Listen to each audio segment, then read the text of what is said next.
টানা কয়েকদিন বৃষ্টির পরে আজকে অনেক সুন্দর সূর্যের দেখা পেলাম।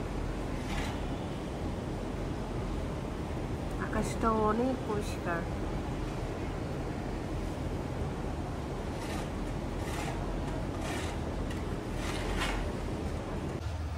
আমার স্নেক প্ল্যান্ট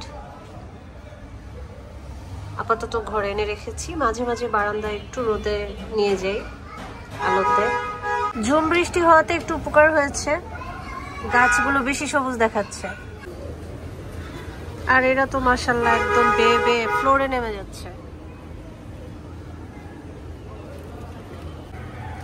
পুঁই শাকগুলোর এই হলো আপডেট, তারা বেশ বড়সড় হয়েছে মাশাআল্লাহ। এই হলুদ ফুলটার নাম ভুলে গেছি, নতুন কলি এসেছে। জবা গাছটাও কিন্তু ঝরঝরে হয়ে গেছে।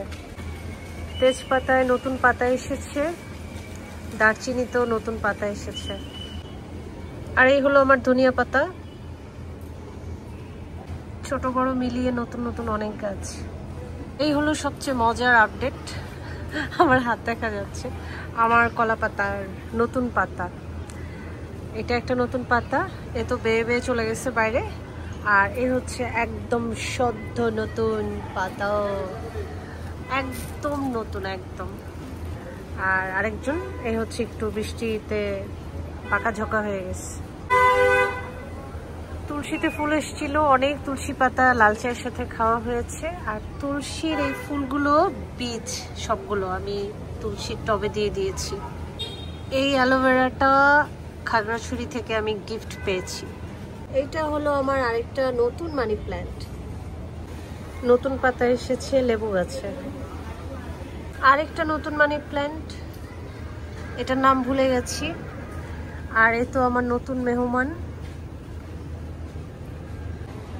আর এই তো আমার পাখির বাসা। রোজ সকালে চড়ুই পাখির শব্দে আমার ঘুম ভাঙে, ওরা এসে আমার ঘুম ভাঙায় আর খাবার খেয়ে যায়। কৃষ্ণচূড়ায় দারুণ কলি এসেছে, ফুল ফুটবে যে কোনো সময়। নতুন পেয়ারা পাতা।